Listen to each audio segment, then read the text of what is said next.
منکر صحابہ دے ابلیس ہو دل، ابلیس دی بھی تلخیص ہو دل، اے اقبال و ساغر تے حالی نہیں ہو دے، دشمن عمر دے حلالی نہیں ہو دے، جلالی نہیں ہو۔ بحمدی تعالی ہم گفتگو کر رہے ہیں آگ در زارا سلام اللہ علیہ، کیا ابو بکر و عمر نے ام فاطمہ سلام اللہ علیہ کے اوپر کوئی ظلم ڈھائے ہیں۔ ہم بات کر رہے تھے اس سلسلے کے اوپر، اور اہل تشیع کی طرف سے 22 دلائل جو دیے گئے ان کا ہم نے رد کیا، جن میں کتابیں جو ہے تقریباً 30 کے قریب ہیں۔ اہل سنت کی کتابوں سے یہ واقعہ پیش کیا جاتا ہے، جس میں سے 21 دلیلوں کا ہم رد کر چکے، اور آج 22ویں دلیل کے اوپر ان کی ہم بات کریں گے، اور یہ آخری ایپیسوڈ ہوگی اہل سنت والجماعت کے کتابوں کے ریفرنس کے حوالے سے۔ کئی اور کتابیں بھی ہیں اہل سنت کی جو کہ 700 سال کے بعد کے ائمہ کی ہیں، ان کتابوں کے اندر یہ واقعہ جب ملتا ہے تو ظاہر سی بات ہے، جب ہم نے پہلے 300 سال کی کتابوں سے پیش کر دی بات اور ان کی فنی حیثیت ہی بتا دی ہے، تو پھر یہ بات بچتی ہی نہیں ہے کہ ہم پھر دیگر سناد اور دیگر بعد کی کتابوں کو دیکھتے رہیں۔ جو بیسک بڑی کتابیں ہیں اور جو شیعہ کی طرف سے بڑے سوالات کیے جاتے ہیں، ان تمام کتب سے یہ حوالہ دکھایا جاتا ہے۔ ہم نے اپنی جو ہے یہ 12 ایپیسوڈ پر مشتمل سیریز ریکارڈ کروا دی ہے۔ انشاءاللہ تبارک تعالیٰ اگلی یہ سیریز جو آ رہی ہے اس میں ہم خلافت ابو بکر و عمر اور دیگر خلافت اور ملکیت کے جو مسائل ہیں ان کو قرآن اور حدیث اور شیعہ سنی کتب سے ہم ان کا مطالعہ بھی کریں گے۔ تو آج کی گفتگو آخری دلیل جو کہ 22ویں دلیل جو یہ رسالہ میری طرف بھیجا گیا، اس کے اندر جو موجود ہے، اس پر انہوں نے 10 کتابیں، یہ 22ویں جو دلیل ہے، یہ دلیل دینے کے بعد اس کے اوپر 10 حوالے کتابیں پیش کی ہیں۔ تو ان 10 حوالوں کے اوپر ہی ہم آج بات کریں گے اس ایپیسوڈ کے اندر۔ پھر اس اگلی ایپیسوڈ اسی موضوع پر آئے گی، مگر وہ اہل سنت کی یہ کتابوں کی آخری ایپیسوڈ ہے۔ اس سے اگلی ایپیسوڈ اہل تشیع کی کتابوں میں یہ واقعہ پایا جانا، وہ ہم گفتگو کریں گے، اور اہل تشیع علماء کی رائے اس واقعے کے بارے میں وہ بھی ہم رکھیں گے آپ کے سامنے۔ تو اہل سنت کی کتابوں میں یہ جو واقعہ آیا ہے کہ ام فاطمہ کے سلام اللہ علیہ کے اوپر ظلم ڈھائے گئے اور آپ کے گھر کو آگ لگائی گئی اور زد و کوب کیا گیا، اور آپ کے شکم اطہر کے اندر، آپ کے شکم اطہر میں ایک پاکیزہ بچہ محسن نام کا تھا جس کا اسقاط ہو گیا، تو یہ ساری کہانی جو کروائی جاتی ہے اس کی کوئی اصل پہلے 300 سال میں تو ملتی ہی نہیں ہے۔ اور جب ان بزرگان دین کو یہ واقعہ جن راویوں سے ملا اور راویوں کی حیثیت ہم نے دیکھ لی ہے، لہٰذا ایسی کئی روایتیں ہیں جو اگلی ایپیسوڈ میں خلافت اور ملکیت کے مسئلے میں ہم دکھائیں گے آپ کے سامنے، شیعہ کی کتابوں سے دکھائیں گے، پھر ان کے جواب بھی ہمیں چاہیے۔ اگر من گھڑت روایات سے ہی سب و شتم کرنا ہے تو پھر آل بیت اطہار کے متعلق وہ روایات جو کہ شیعہ کتب کے اندر جن کو جید سند کے ساتھ بھی پیش کیا گیا ہے، تو وہ بھی ہم انشاءاللہ گفتگو کریں گے۔ تو یہ 22واں حوالہ جو کتاب کے اندر اس رسالے کے اندر دیا گیا، کہتے ہیں کہ اہل سنت کے خلیفہ اول ابو بکر کا آخری وقت میں اعتراف کہ میں 3 کام نہ کرتا، کاش، افسوس تھا ابو بکر کو میں 3 کام نہ کرتا۔ وہ کون کون سے؟ ان میں سے ایک یہ کہ کاش میں فاطمہ سلام اللہ علیہ کے گھر کو نہ توڑتا، اس کو ترک کر دیتا۔ میں جو فاطمہ کے گھر کو میں نے توڑا ہے نا، ابو بکر آخری عمر میں بھی یہ پچھتایا کرتے تھے۔ اب یہ بات 22ویں دلیل کے طور پر یہ واقعہ پیش کیا، اور اس کے ریفرنس سنیں۔ ریفرنس نمبر 1 یہ شیعہ کی جو طرف سے پیش کی جاتے ہیں، تاریخ طبری۔ ریفرنس نمبر 2 مروج الذہب۔ ریفرنس نمبر 3 میزان الاعتدال۔ ریفرنس نمبر 4 کنز العمال۔ ریفرنس نمبر 5 تاریخ مدینہ و دمشق۔ ریفرنس نمبر 6 المعجم الکبیر طبرانی۔ ریفرنس نمبر 7 تاریخ اسلام امام ذہبی۔ ریفرنس نمبر 8 عقد الفرید، اور ریفرنس نمبر 9 امامہ و سیاسہ۔ ریفرنس نمبر 10 حدیث المختارہ عبد الرحمن ابن حنبلی۔ 10 حوالے اس روایت کے کتابوں کے نام لیے ہیں. میں آپ کے سامنے کتابیں پیش کروں گا, واقعی بھی دکھاؤں گا, اور آپ دیکھ لیجیے گا کہ 10 میں سے سچ کتنا ہے. خدا کی قسم ہے رضوی, ہائے ہائے ہائے, لفظ ہی میرے پاس نہیں ہے یار, میں کون سے لفظ بولوں کہ دنیا قیامت کی چال چل گئی, خدا کی قسم. تو دیکھو 10 حوالے. پہلا حوالہ تاریخ طبری. تاریخ طبری میں دیکھتے ہیں جی اس واقعے میں کیا ہے. تاریخ طبری کے اندر یہ واقعہ امام ابن جریر الطبری رحمہ اللہ جلد نمبر 2 جو اردو ترجمے کے ساتھ ہے, جلد نمبر 2 کے اندر حصہ 2 ہے, اور خلافت راشدہ عہد صدیقی کے اعمال اور کاتب وحی اور قاضی, یہ ایک چیپٹر باندھا. اس کے اندر ایک چیپٹر ہے ابو بکر کی خواہش, اور اس کے اندر لکھتے ہیں کہ 3 چیزیں کرنے کی خواہش اور 3 چیزیں نہ کرنے کی خواہش. اب جو 3 چیزیں نہ کرنے کی خواہش ہے اس میں یہ لکھتے ہیں کہ کاش میں فاطمہ کے گھر کو نہ کھولتا, اگرچہ کہ وہ لوگ جنت جنگ کے لیے اس کا دروازہ بھی بند کر دیتے. اب یہ واقعہ لائے. اب میں نے پہلے بھی گفتگو کے اندر مکمل یہ اصول شیعہ سنی کتابوں کی نظر کیا ہے کہ جب روایت مل جائے, بلکہ میں 2 دن قبل بھی ایک شیعہ حضرات گروپ میں تھا, ان کے سامنے تعریف قرآن کی روایات پیش کی گئیں, تو انہوں نے کہا کہ فقط روایت مل جانا وہ قابل احتجاج نہیں ہوگا, اس کی سند دیکھی جائے گی, اس کی سند کی 5 شرطیں دیکھی جائیں گی, پھر راوی کو وہ جو اس نے کتاب میں لکھا اس سے لے کر کے واقعی تک جو راوی ہیں وہ جو واقعہ بیان کر رہے ہیں اس تک کا واقعہ جو ہے نا وہ دیکھا جائے گا اور پھر فیصلہ کیا جائے گا. اب امام طبری 310 ہجری میں فوت ہوئی ہے, اور امام طبری کوئی سند نہیں لا رہے کہ کس نے ان کو بتایا ہے, بس وہ ایک چیپٹر قائم کرتے ہیں اور کہتے ہیں کہ ابو بکر صدیق کی 3 خواہشیں. اب یہ 3 خواہشیں ابو بکر صدیق فوت ہوئی ہے 11 ہجری میں. 11 ہجری سے 310 ہجری کے درمیان میں 300 سال کا فرق ہے. ابن جریر طبری پر کوئی وحی نازل ہوئی ہے؟ کوئی کس راوی نے ان کو بتایا ہے؟ فقط تاریخوں کے اندر اسرائیلیات تک ہیں. تاریخوں کے اندر ایسی روایتیں بھی ہیں. میں شیعت کی جو خلافت اور ملکیت میں میری ایپیسوڈیں آنے والی ہیں, انشاءاللہ 20 ایپیسوڈوں پہ مشتمل میں گفتگو کرنے والا ہوں اسی سیریز کے بعد. وہ سیریز آپ تمام لوگ سنیے خلافت اور ملکیت کی. آپ کو معلوم ہوگا خلافت اور ملکیت کس نے ابو بکر صدیق کے ہاتھ پر بیعت کی اور ان کو خلیفہ نامزد کیا اور خلیفہ مانا, تو وہ گفتگو آنے والی ہے انشاءاللہ تبارک و تعالیٰ. تو اس کے اندر واقعات آ جائیں گے اسرائیلیات کے بھی. اگر روایتوں کو ہی ماننا ہے تو پھر اہل بیت اطہار کے اوپر ایسی روایتیں بھی کھڑی گئی ہیں جو آپ سننے قابل بھی نہیں ہیں. تو یہاں بھی ایک فقط واقعہ لکھا گیا جس واقعہ کا فقط اتنا بھی معلوم نہیں کس نے بیان کیا ابن جریر طبری کو. ابن جریر طبری فقط اپنے آپ سے ایک واقعہ لکھتے ہیں, کوئی دلیل نہیں اس کے اوپر. تو ابن جریر طبری کا یہ واقعہ قابل احتجاج ہو ہی نہیں سکتا. تاریخ میں واقعہ ہے جس کی جو ہے کوئی سند ہی نہیں ہے. اور ابن جریر طبری اپنی تاریخ طبری میں اس واقعے کے متعلق کہ فاطمہ کا گھر جلایا گیا, ہماری ایپیسوڈ نمبر 2 اس پہ آ چکی ہے, تو اس میں ہم نے بتایا تھا کہ ایک ہی روایت پوری تاریخ طبری کے اندر موجود ہے جس کے اندر سند موجود ہے ابن حمید کے واسطے سے, اور اس سند کی ہم نے بات کر دی. اس کے علاوہ تاریخ طبری میں ایک سند بھی نہیں ہے کہ جس سند کے سامنے ہم رکھ کر کے کوئی واقعہ پیش کر سکے. تو یہاں بھی سند ہے ہی نہیں. جب سند نہیں ہے تو 300 سال کے بعد ابن جریر طبری کو پتہ نہیں کس راوی نے یہ واقعہ بتایا, انہوں نے سنا کے لکھ دیا.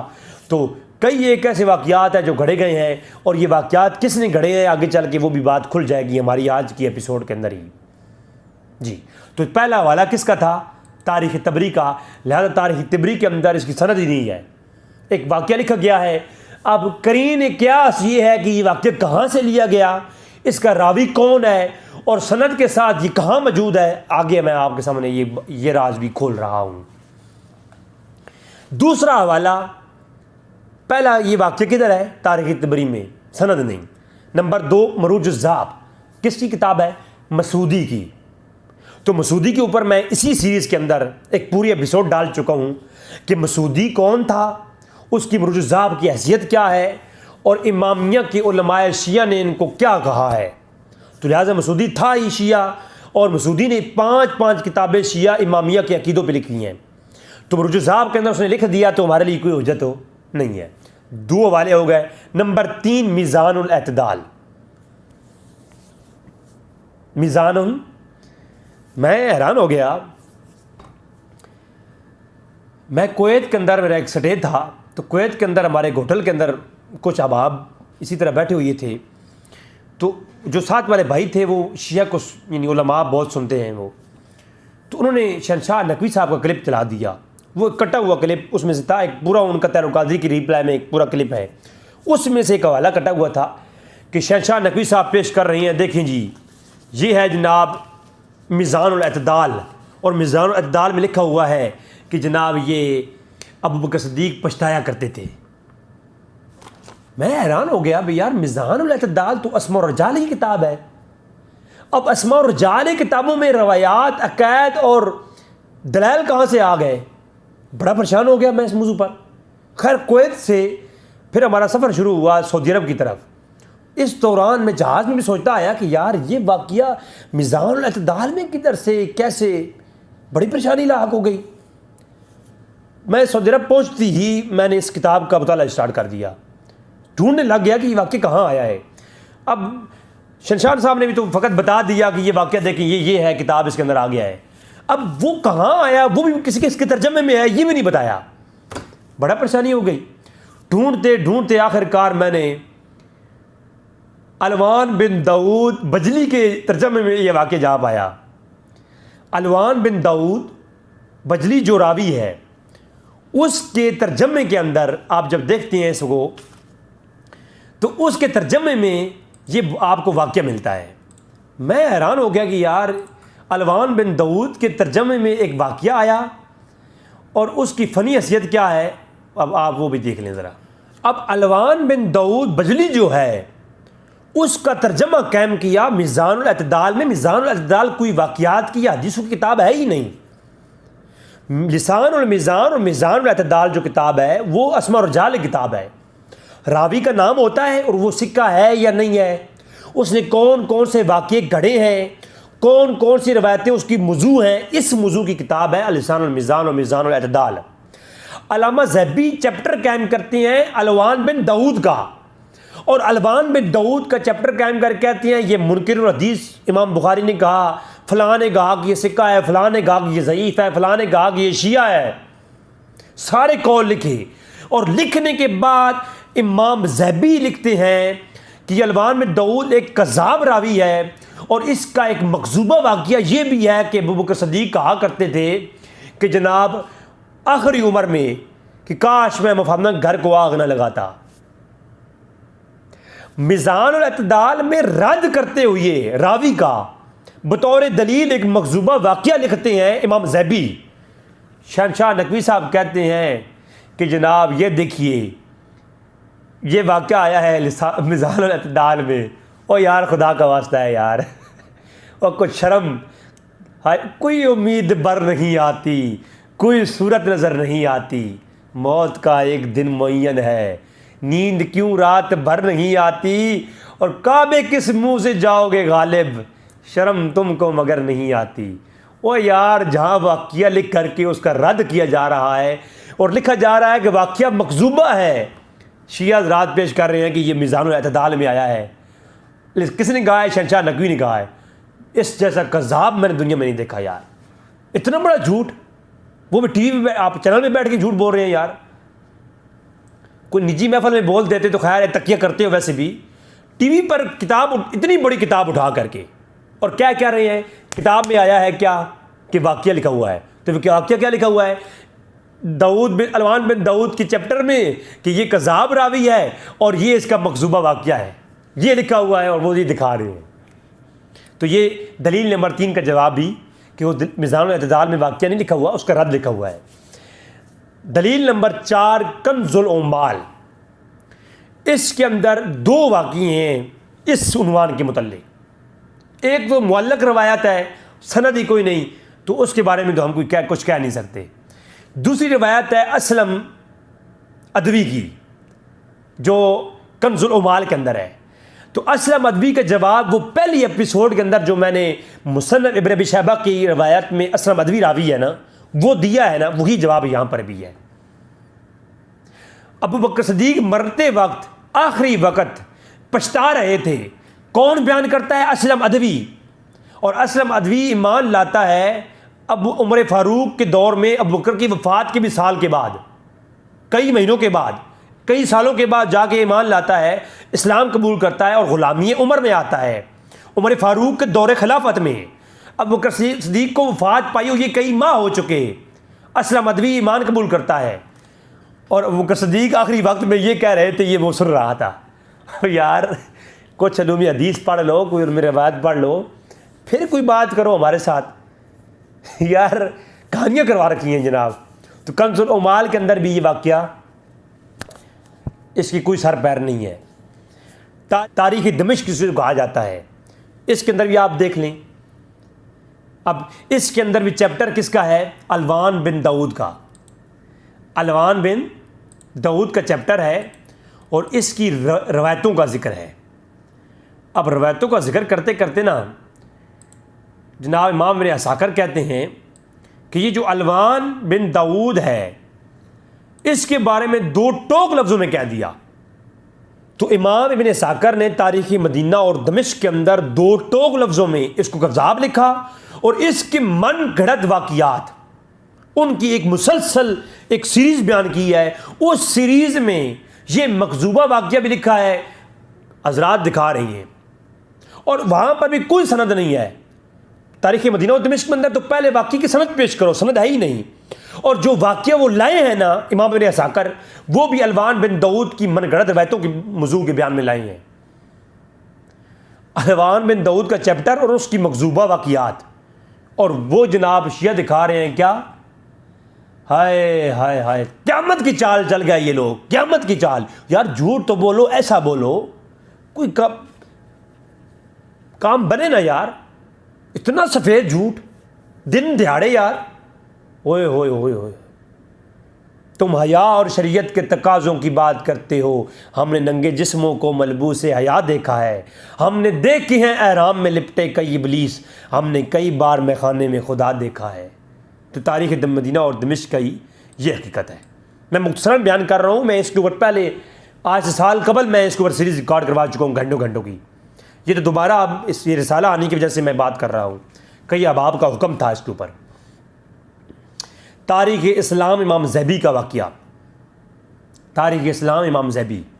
اب تاریخ اسلام کے اندر بھی چیپٹر ہے کس کا، یہ میں آپ کے سامنے پیش کرتا ہوں جی، تاریخ اسلام، تاریخ اسلام۔ اب امام زیبی جب اس واقعے کو لاتے ہیں، ایک تو جناب دو ٹوک لفظوں میں امام زیبی رحمہ اللہ، وہی جناب الوان کے چیپٹر میں اور ان کے چیپٹر میں لاتے ہیں، وہاں تو بہت مختصر سے لکھا ہے، تو وہاں تو اس کا جواب تو وہی ہے جو میں پہلے دے چکا ہوں کہ الوان کے چیپٹر میں اس کے مکذوبہ واقعات۔ ایک دوسرے مقام پہ لاتے ہیں جہاں سند ہی نہیں ہے، تو سند کے بغیر والی کوئی روایت کے اوپر ہم بات کرنا چاہیں تو کئی اور کتابیں بھری پڑی ہیں، یہ واقعی کئی کتابوں میں ہے، تو ہم سند کے بغیر والی کتاب پہ تو ہم نے بات ہی نہیں کرنی، یہ اصول ہی نہیں ہے بات کرنے کا۔ کسی کے ایمان و کفر اور تفسیق و تذلیل اور حلال و حرام کے موضوع پر کوئی بے سند روایت تو کام کی نہیں ہے نا، اس کی تو بحث کرنا ہی فضول ہے۔ اچھا، پھر جو ہے تیسرے مقام پر جب یہ واقعہ لاتے ہیں تو عبد الرحمن ابن عوف کے واسطے سے، اور کنز العمال کی جو میں نے پچھلی بات پیش کر دی نا، وہ کنز العمال کے اندر بھی ایک روایت ہے جس کی روایت کس کی ہے؟ عبد الرحمن ابن عوف کی روایت ہے، تو وہ عبد الرحمن ابن عوف کی روایت المعجم الکبیر کے اندر بھی ہے، تو میں اس کے اوپر سارے جواب آ جائیں گے۔ تو یہ تاریخ اسلام کے اندر کس کا دلیل کدھر سے ہے؟ ایک ہی سند ہے، اور وہ عبد الرحمن ابن عوف والی، اور وہ واقعہ بھی کسی اور طریق سے ہے، اس کے اندر یہ سارے واقعات نہیں ہیں، بہرحال اس کا میں جواب ہی دیتا ہوں۔ عبد الرحمن ابن عوف والی روایت، سند پوری نہیں، سند پوری عبد الرحمن ابن عوف اور امام زیبی کے درمیان میں کس نے بتایا؟ کوئی سند نہیں، لیکن عبد الرحمن ابن عوف کی جو سند ہے وہ المعجم الکبیر طبرانی کے اندر ہے، اس کے اوپر ہم بات کریں گے آگے۔ تو معلوم ہو گیا کہ یہ ایک دو الفرید وغیرہ میں یہ واقعہ آیا، کوئی سند نہیں، میزان الاعتدال میں الوان بن داؤد کے حوالے سے آ گیا، کوئی جناب اس کا جو ہے وہ بطور حجت نہیں ہے، باقاعدہ اس کا رد ہے مدینہ و دمشق کے اندر الوان بن داؤد کے چیپٹر میں۔ اور اس کے بعد امام السیاسہ کی جو بات یہ ہم نے نہیں کرنی، کنز العمال کے اندر ایک ہی جو بات انہوں نے پیش کی ہے عبد الرحمن بن عوف والی معلق روایت ہے، تو اس کے بارے میں ہم بات کر لیتے ہیں۔ یہ اسلم ادوی کی بات ہے، وہ جواب میں نے دے دیا۔ حدیث المختارہ لکھنے والے کون؟ عبد الرحمن ابن حنبلی۔ اس کے اندر بھی یہ واقعہ آیا ہے جی، کوئی سند نہیں ہے، اسی طریقے سے نقل کر دیا، سند کے بغیر ہے، بغیر لہٰذا یہ ہمارے لیے حجت تو نہیں ہے۔ اگر وہ سند پیش کرتے، یہاں پر فقط اتنا لکھا ہوا ہے کہ امام طبرانی نے روایت کیا، تو امام طبرانی سے پوچھ لیتے ہیں۔ اسی طریقے سے امام زبی نے بھی یہ لکھا ہے کہ امام طبرانی نے روایت کیا، یہ جناب کنز العمال کے اندر بھی یہی ہے کہ امام طبرانی نے روایت کیا۔ تو امام اصل مڈ کدھر ہے؟ اصل سند والی روایت جس میں ابو بکر صدیق کا پچھتاوا موجود ہے، سند والی اس پوری کائنات میں ایک ہی روایت ہے، اور وہ المعجم الکبیر اب طبرانی کے اندر ہے، سند والی۔ اب وہ سند روایت پر ہم بات کرتے ہیں، تو لہٰذا المعجم الکبیر اب طبرانی کی طرف ہم چلتے ہیں اور دیکھتے ہیں کہ المعجم الکبیر اب طبرانی کے اندر کیا ہے۔ تاریخ یہ جو اصل مڈ ہے نا اس روایت کا، وہ المعجم الکبیر کے اندر ہے۔ اس کے علاوہ تاریخی مسعودی وغیرہ، مختارہ وغیرہ، مرج الذات وغیرہ، ان کے جواب میں آلریڈی دے چکا ہوں، اور تاریخی یعقوبی وغیرہ تو ہماری معتبر کتاب بھی نہیں ہے۔ اور اس طریقے سے جہاں جہاں کنز العمال کے اندر بھی ہے، وہ کس کے واسطے سے ہے؟ وہ یا عبد الرحمن ابن عوف کے یا اسلم ادوی کے واسطے سے ہے۔ اسلم ادوی کے جواب آ چکا، ایک ہی شخص بچہ ہے عبد الرحمن ابن عوف، اور وہ روایت کرتے ہیں اس کو۔ اب ان کی روایت بھی ہم دیکھ لیتے ہیں جناب۔ یہ میرے سامنے ہے المعجم الکبیر الطبرانی، اس کے اندر چیپٹر ہے وَمِمَّا أَسْنَدُ ابو بکر صدیق رضی اللہ عنہ عن رسول صلی اللہ علیہ وسلم۔ اس کے اندر یہ جو ہے حدیث ہے، اس کی سند کیا ہے؟ پہلے سند میں پڑھتا ہوں آپ کے سامنے۔ اس روایت کی سند میں جناب پیش کرتے ہیں حدثنا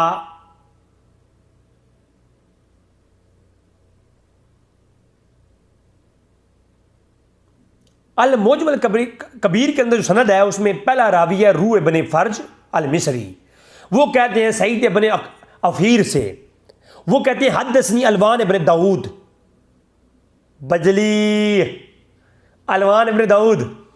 یہ پچھتاوے والی جتنی روایتیں بھی ہیں یہ الوان ابن داؤد کے اردا گرد گھومتی ہیں۔ الوان ابن داؤد اس کا مرکزی راوی ہے، جہاں سے روایت اٹھاؤ گے یہ مرکزی راوی ہے، اور اس کی وہ میزان الاعتدال میں اسی کا نام لکھ کر کے اسی کے چیپٹر میں یہ مکذوبہ واقعہ پیش کیا گیا کہ جناب الوان بن داؤد اس کا راوی ہے اور یہ اس کا مکذوبہ واقعہ ہے جو یہ دلیل طور پر پیش کر رہی ہیں۔ تو وہ الوان ابن داؤد وہ بیان کرتا ہے ان حمید عبد الرحمن سے۔ الوان ابن داؤد کو تو میں نے علت پیش کر دی نا، اگر کوئی الوان ابن داؤد پہ ضد بھی کرتا ہے تو اس روایت کی سند میں ایک اور علت پیش کرنے لگا ہوں بڑے بڑے، تو اس کو بھی آپ نظر ثانی فرمائیں۔ میں یہ نہیں کہہ رہا کہ علماء کی نظر نہیں ہے، نظر ہے بہت سارے علماء کی اس کے اوپر، لیکن کثیر علماء کی نظر اس چیز پہ نہیں ہے جو میں پیش کرنا چاہ رہا ہوں کہ الوان ابن داؤد روایت کرتے ہیں، یعنی ابن عفیر کہتے ہیں حدثنی الوان ابن داؤد ان حمید بن عبد الرحمن ابن حمید ابن عبد الرحمن بن عوف ان صالح ابن کیسان ان حمید عبد الرحمن بن عوف ان ابیہ۔ تو کئی طریق ان کے امام طبرانی نے جمع کر دیے۔ مرکزی راوی کون ہے؟ الوان ابن داؤد، جو کہ بالاتفاق اس کے یہ واقعات گھڑے ہوئی ہیں اور کذاب راوی ہے، ٹھیک ہے۔ اس کے بارے میں جن ائمہ نے پازیٹیو ویوز بھی پیش کیے تھے انہوں نے بھی اس کے بعد میں انکار کر دیا۔ لسان المیزان اٹھا کے پڑھ لیں، میزان الاعتدال اٹھا کے پڑھ لیں، الضعفاء الکبیر اٹھا کے پڑھ لیں، المغنی اٹھا کے پڑھ لیں، دیوان الضعفاء اٹھا کے پڑھ لیں، جہاں آپ کا دل لگی پڑھیں اس کو۔ تو الوان بن داؤد کے اوپر تو بڑے دلائل ہیں، اس کو تو میں سیڈ کر رہا ہوں۔ الوان بن داؤد کہتے ہیں میں نے کیا کیا، سنا ہے کس سے؟ حمید بن عبد الرحمن سے، جو بیٹے ہیں کس کی؟ عبد الرحمن بن عوف کے۔ اب آپ تحقیق میں جب جاتے ہیں تو آپ کو معلوم ہوگا، اب جو ہے تہذیب و تہذیب کے اندر امام اسقلانی بھی کہتے ہیں، ابن حجر اسقلانی بھی، اور دیگر ائمہ نے بھی لکھا ہے کہ جس سال عبد الرحمن ابن عوف فوت ہوئی ہیں اسی سال حمید عبد الرحمن پیدا ہوئی ہیں. باپ جس سال فوت ہوتا ہے اسی سال بیٹا پیدا ہوتا ہے، جو کیا کر رہا ہے؟ اپنے باپ سے روایت کر رہا ہے. اصول محدثین پر روایت منقطع ہے. باپ جس سال پیدا ہوا، باپ جس سال فوت ہوا، بیٹا اسی سال پیدا ہوا. حمید عبد الرحمن جس سال پیدا ہوئے اسی سال عبد الرحمن ابن عوف فوت ہو گئے. تو سماع کہاں سے آ گیا؟ 1 سال کا بچہ کون سا سماع کرتا ہے؟ پھر 15-20 سال کے بعد جا کے سماع کیا تو ان کے باپ کو فوت ہوئے 20 سال ہو چکے، تو کس سے سماع کیا؟ کوئی سماع کی تصریح نہیں ہے. 1 سال کا بچہ اگر جنوری کے اندر عبد الرحمن ابن عوف فوت ہو جائیں اور جو ہے فروری، مارچ، اپریل، مئی، جون، بعد میں 6 مہینے کے بعد ہی پیدا ہوں اگر اب حمید عبد الرحمن، تو درمیان میں 6-7 ماہ کا فرق. تو باپ کے فوت ہونے کے 7 ماہ کے بعد بیٹا پیدا ہوتا ہے اور وہ بیان کر رہا ہے کس سے؟ اپنے باپ سے. اب مجھے آپ خود بتائیں یار، ایسی روایتوں کے اوپر تبرہ کن پہ کر رہی ہیں؟ اللہ کے رسول کے ساتھ جنہوں نے جنگیں کی ہیں، جو آل بیت کے ساتھ محبت رکھتے تھے، آل بیت نے جن کے ہاتھوں پر بیعتیں کی ہیں. وہ آگے خلافت اور ملکیت کے موضوع پر بات آئے گی انشاءاللہ تعالیٰ. آل بیت اور اصحاب اس طرح ہیں، خدا کی قسم یہ ایک ہی باغ کے گلشن اور پھول ہیں، اور یہ لوگ ایسے ہیں جو ان کو توڑ موڑ کر کے گلشن بہاراں کو اجاڑنا چاہتے ہیں. تو یہ جناب شہنشاہ نقوی صاحب کے لیے گزارش ہے کہ مانا کہ تیرے عشق کے افسانے ہیں وسیع، مانا کہ تیرے عشق کے افسانے ہیں وسیع، فلک بوس ہے دیکھ ذرا داستان اقبال. ہائے ہائے کدھر کی بات کیا کرتے ہو. تو یہ حقیقت ہے. الوان ابن داؤد اس روایت میں ضعیف ہے، نمبر 1. نمبر 2، حمید عبد الرحمن کا سماع ہی نہیں ہے کس سے؟ عبد الرحمن ابن عوف سے. اور الوان ابن داؤد نے جب یہ روایت گھڑی ہے نا تو اس نے ہر روایت کا مرکز حمید عبد الرحمن کو بنایا ہے. میں نے اور بھی کئی موضوع پر اس کی روایتیں دیکھی ہیں. تو یہ مرکز بنا لیتا ہے کس کو؟ عبد الرحمن بن عوف کو. اور لوگوں کو یہ فہم پڑ جاتا ہے کہ یہ جس سے اس کا عبد الرحمن بن عوف کے بیٹے سے سماع ہوا ہے اگر، تو یہ جب یہ روایت یہ ادھر سے لے رہا ہے اس واسطے سے، تو یہ تو سند متصل ہے عبد الرحمن بن عوف تک اور اللہ کے رسول تک. تو یہ سند تو متصل ہے. اور کتاب المختارہ کے اندر بھی یہی ہے، وہاں بھی جو ہے وہ عبد الرحمن بن عوف کا چیپٹر ہے جہاں یہ روایت آئی ہے. تو وہاں مرکزی راوی کون ہے؟ الوان ہے. اور وہ کیا کرتا ہے؟ ابن حمید ابن الرحمن سے پیش کرتا ہے. تو حمید کا جب سماع نہیں ہے تو چلاکی سے اس نے روایت تو گھڑ لی، مگر خدا نے اس جھوٹ کو عیاں تو کرنا تھا.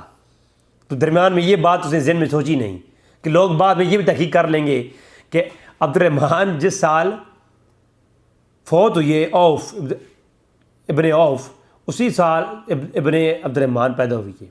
تو یہ روایت اپنے انتہا کے ساتھ بھی منکر ہے. تو یہ تھی جناب حدیث مختارہ کا حوالہ بھی آپ دیکھ لیں، اور یہ ساری ان روایات کی حقیقت ہے. عقد الفرید کا بھی حوالہ لگا ہوا ہے، ان کی جواب اوپر آ چکے ہیں کہ عقد الفرید میں کوئی کس کتاب کے اندر سند والی روایت ہی نہیں ہے، بے سند ہے. سند کی روایت یہ کہ کتاب المختارہ میں یا یہاں پر الوان ابن داؤد مرکزی راوی ہے، اور المعجم الکبیر کے اندر یہ روایت ہے، تو اس کی فنی حیثیت یہ ہے. لہٰذا ایسی روایات جس کی سند میں ایسے لوگ موجود ہیں ان کی بنیاد پر یہ دلیل قطعی تو ہو ہی نہیں سکتی نا. تو دلیل قطعی کے تحت ہی کسی صحابی کو ہم ایمان اور کفر کے مسئلے میں گھسیٹ سکتے ہیں، تذلیل اور تفسیق کے مسئلے میں گھسیٹ سکتے ہیں. ظنی دلائل کی بنیاد پر تو آپ مجھے کافر نہیں کہہ سکتے، مجھے فاسق نہیں کہہ سکتے، تو صحابہ کرام کو کہہ سکتے ہیں.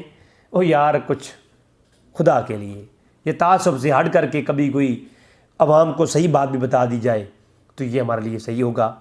انشاءاللہ اگلی گفتگو میں ہم شیعہ کی کتابیں اصول کافی، امالی، شیخ صدوق کی بہار الانوار، اور اس کے علاوہ اختصاص، مصباح المصباح، الاحتجاج، دلائل الامامہ، ابن جریر کی، تبری کی، ابن جریر طبری شیعہ، یہ سنی تھا وہ شیعہ، اسی کتاب میں بھی، اور کامل الزیارات، اقبال الاعمال، طاؤس کی جو کتاب ہے ابن طاؤس کی، الہدایۃ الکبریٰ خصیبی کی، اور کتاب سلیم بن قیس، فضائل ابن شاذان القمی، اور اس کے علاوہ بیت الحزان عباس قمی کی جو کتاب ہے انوار الالہیہ، جو تبریزی کی جو کتاب ہے فاطمہ زہرا کی جو شان میں شیخ عبدالعزیز ہاشمی نے جو عبداللہ ابن عزیز ہاشمی کی کتاب لکھی ہے، اس کے اوپر شہادت فاطمہ زہرا آیات اللہ وحید الخراسانی کی کتاب، اور فاطمہ زہرا کے نام کے اوپر جو کتاب لکھی ہے آیات اللہ محمد حسین الشہرازی کی، اس کے علاوہ افضل الاسوۃ النساء، اسوۃ النساء، یہ کتاب ہے آیت اللہ محمد حسین الشہرازی کی، اس کے اندر سے وما ادراک من الفاطمہ، تمہیں کیا خبر کہ فاطمہ کون ہے، بہت خوبصورت کتاب ہے ویسے یہ، لیکن اس کے اندر یہ واقعہ لکھا گیا، اس کے اوپر ہم فنی بات کریں گے، اور انشاءاللہ ہم جب اس سیریز کے بعد خلافتوں کے بعد اہل بیت سیریز لائیں گے تو اس کتاب کو ہم کوٹ کریں گے، یہ کتاب پڑھنے والی ہے کہ جس میں یہ ہے کہ وما ادراک من الفاطمہ، کہ تمہیں کیا خبر کہ وما ادراک، تمہیں کیا ادراک کہ فاطمہ کون ہے۔ یہ بڑی خوبصورت گفتگو ہے شان فاطمہ میں السلام علیہ۔ مفاتیح الجنان جو یہ جناب کتاب ہے، اس کا حوالہ بھی ہم پیش کریں گے، ہجوم علی بیت فاطمہ، فاطمہ گھر میں ہجوم، تو اس کا بھی ہم بات چلا، زہرا مہدی کی کتاب ہے، اور احراق بیت فاطمہ شیخ حسن غیب غلامی کی کتاب ہے، اور فاطمہ من محلائی الحد لحد، یہ فاطمہ کے وفات کے اوپر کتاب ہے، سید محمد کاظم القزوینی کی کتاب ہے۔ تو یہ تمام کتابیں 27 حوالے ہیں شیعہ کتابوں کے، تو ان میں 4 بڑی کتابیں ہیں جن کے اندر جن سے یہ واقعہ باقی کتابوں میں لکھا گیا ہے، ہم ان 4 کو پکڑ لیں گے، باقی گھوم کر کے خود جال میں آ جائیں گی۔ تو انشاءاللہ تبارک و تعالیٰ شیعہ کی کتابوں میں ہماری سیریز آئے گی اگلی گفتگو میں، تو آپ کی دعا کا طالب آپ کا اپنا بھائی رضوی بھائی، گفتگو کرنے کا مرکز جو مقصد ہے وہ ہرگز تعصب پھیلانا نہیں، حقائق آپ کے سامنے لانا ہے۔ وما علینا الا البلاغ المبین۔